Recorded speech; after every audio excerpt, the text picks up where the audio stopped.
Okay mga kababayan, no, yung kasabay ng pagsoko ni Kibuloy ay meron pala isang pulis na birthday. Grabe. Ano to, nagkataon? Grabe. Ibig sabihin mga kababayan, ha, napakaswerte ng pulis na ito na nagbe-birthday kasabay ng kanya lang pag-pull out dyan sa QGC, no? Panigurado, nako panigurado tuwan-tuwa dito yung misis nito at saka yung pamilya ng pulis na to. Kasi birthday niya. Birthday niya, tapos sabay din ng pull out nila dyan sa QGC dahil sa pagkahuli kay Kibuloy. Diba? Napakaswerte mga kababayan, ha? Happy birthday sa iyo, sir. Kung sino ka man na hindi pinangalanan, no, pero makikita naman sa video, di ba, na talagang tuwan-tuwa siya mga kababayan. At bukod dun mga kababayan, nagpasalamat din ng kanyang mga tropa, itong si General Torre. At sinabi niya nga na makakauwi na sila lahat mga kababayan. Kaya nako, ako kahit hindi ko kamag-anak yung pulis na yon, grabe, naramdaman ko yung saya dahil birthday niya po mga kababayan, sabay ng pag-uwi niya. Ibig sabihin, sakto birthday niya, bago mag 12 ng hating gabi, nakauwi na siya sa kanyang bahay. Di ba? Celebrate, di ba? Ang galing, palakpakan natin, ha? Pakinggan natin itong balita na ito mga kababayan. Balik na sa kani-kanilang dating assignment ang mahigit 2,000 pulis na i-deploy sa compound ng Kingdom of Jesus Christ sa Buhangin, Davao City. Ito ay matapos sumuko sa mga otoridad ang KOJC leader na si Apollo Kibuloy at 4 na co-accused nito. August 24 ng madaling araw nang pasukin ng daang-daang pulis ang KOJC compound para hanapin si Kibuloy at mga kasamahan nito. Kasama sa mga idineploy na pulis ang CDM contingents, tactical security teams, arresting personnel, investigators, searching personnel at ancillary services team. Ang mga ito ay mula sa Police Regional Offices 10, 12, 13 at SAF. Ayon kay Police Regional Office 11, Regional Director Police Brigadier General Nicolas Torre III, pasado alas 7 kagabi nang ipina-pull out niya ang kanyang mga tropa sa compound. Kahit pagod, nakangiting umalis sa compound ng mga pulis, bit-bit ang kanilang mga gamit. Makakapagpahinga at makapagbihis na umano sila ng maayos. Medyo ginawa naman, makakaligo na ng iban, makakatanggalan ng combat shoes. Pag ginawa na yung katawan mo, tapos makakasama na yung pamilya. Ilang days kayo dito, sir? Dito, ma'am, sa LGC? 16 days, ma'am. 16 days? 16. Doble naman ang saya ng isang pulis na ito dahil kasabay ng kanyang kaarawan ang pagtatapos ng kanilang assignment sa Davao City. Happy birthday!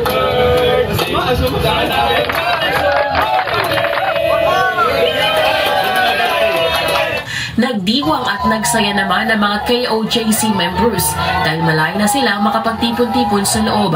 Nakipagkamayan at nagpasalamat pa sila sa mga lumalabas na tropa ng pulis. Mayroon namang umiiyak habang nananalangin sa loob ng KOJC Cathedral. Kagabi, nagkaroon ng pagtitipon at kasiyahan ng mga pulis sa loob ng Camp Katitipan sa Davao City. Dito nagpasalamat sa General Torre sa kanyang mga tropa. Mabuhay kami lahat! Maraming salamat po muli sa inyong kooperasyon. Sa 2 linggo nating paghihirap, nagbunga rin ang lahat ng ito. Anya, tapos na ang kanilang tungkulin sa pagsisilbi ng warrant of arrest, kaya maaari nang umuwi o bumalik sa kanilang mga assignment ng mga pulis. Effective this moment, uwian na sila. And I'm asking just the higher headquarters, nabigyan naman sila ng leave. Ayon pa kay Torre, masaya siya na nasa kamay na ng mga otoridad si Kibuloy kahit hindi sila mismo ang nakahuli sa kanya.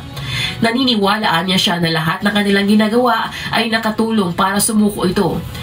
You know, this is a whole government approach. This is a whole government approach. Hindi yan kung sino ang may credit, sino ang may... Walang gano'n. Basta, ang importante, ang utos ng korte ay nasunod. Lelaine Moreno, humahataw sa balita ngayon. Ayun mga kababayan ha. Humble pa rin talaga to si General Torre. Humble pa rin talaga. Kasi biroy mo, alam naman natin na tayo magbang-maangan pa. Dahil sa ginawa ni General Torre at saka ng kanyang mga tropa dyan, kaya napilitan ito si Kibuloy lumabas. Kahit sabihin pa natin hindi sumuko ito kay General Torre. In fact ay kahit hindi ito sumuko si Kibuloy kay General Torre, hanggat doon siya sa loob ng QOJC nagtatago, accomplishment pa rin yun. Accomplishment pa rin yun sa kanila lahat. Siguro dahil naisip ni Kibuloy na baka mapahamak siya kung kay General Torre siya. Kaya ang ginawa niya, nakipagkasundo na lang siya dito sa kung sino man yung kanyang kausap, no? Kasi kung hindi siya susuko mga kababayan, mahuhuli pa rin siya. No? Mahuhuli pa rin siya, may ipit pa rin siya kasi alam ni General Torre na nandiyan talaga siya. At binigyan siya ng 24 oras na isuko yung sarili.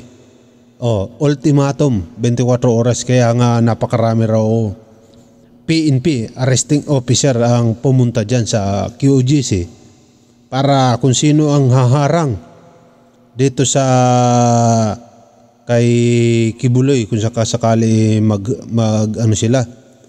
manlaban, kung sakali papalag sila. Aresto nila lahat yung mga gustong humarang sa kanila, mga kababayan. Ano pa man, kung sino man yan, kahit kanino ka pa sumuko kay Buloy, sa SAP man yan o kung kanino pa, ang importante dito, galing ka dyan sa loob ng QOJC. Yan ang malinaw mga kababayan. Yun nga lang, natakot ka na kay Torre sumuko. Iniisip mo kasi na baka mapahamak ka lang. Diba? Kung kanino ka man nakipagkasunduan, siguro sabi ni Kibuloy, hindi na ako susuko kay Torre. Kailangan ko ng SAP. Pero papuntahin nyo dito sa QOJC. Ano yan? Kaya ang nangyari daw dito mga kababayan, inutos ni DILG na ilabas yung siyam na sasakyan na nandiyan dyan sa QOJC para mag-escort dito kay Kibuloy. Ibig sabihin, alam na ni General Torre na susuko talaga si Kibuloy kasi nga yung C-130 lumapag daw sa airport. Ibig sabihin, galing yung C-130 galing sa dito sa airbase papuntang Cubao tuloy. Lumipad papuntang Davao Airport, tapos sinakay si Kibuloy. Ibig sabihin, maliwanag pa sa sikat ng araw na si Kibuloy ay malinaw na galing talaga sa loob ng QOJC compound. Maliwanag. Kung kanino sa sumuko, sabihin pa natin sa SAP sa sumuko. Okay. Credit sa SAP sa sumuko. Pero sino bang naghirap? PNP siyempre. Sino ba? Sino bang dahilan? Bakit napasuko ito si Kibuloy? Sa PNP siyempre. Hindi lang natakot. Si Kibuloy hindi sumuko sa PNP. Sumuko sa SAP. Pero dahil galing siya sa loob ng QOJC compound, maliwanag na dahil kay General Torre sa kanyang paninindigan, napilitan si Kibuloy na sumuko. Maliwanag na ha.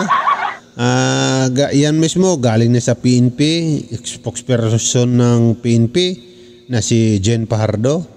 Galing na mismo sa kanya na si Kibuloy galing sa QOJC compound, sumuko, kinuha Kasama yung kanyang mga abogado, nilipad, sinakay sa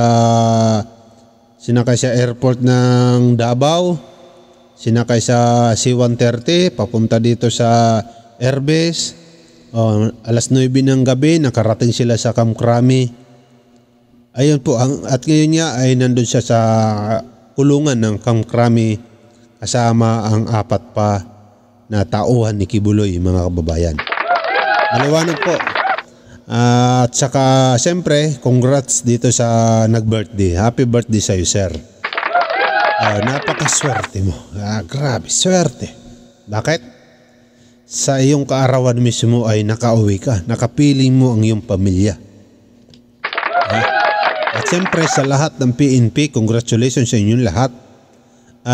May naririnig ako na sinasabi ni General Torre na kung yung reward, ibig sabihin yung binabanggit niyang reward ay kung sakasakali raw mapupunta dito kay Torre, General Torre, ay ipapamahagi niya raw dito sa mga PNP na nakasama niya sa QOGC compound sa loob ng 2 linggo, mga kababayan.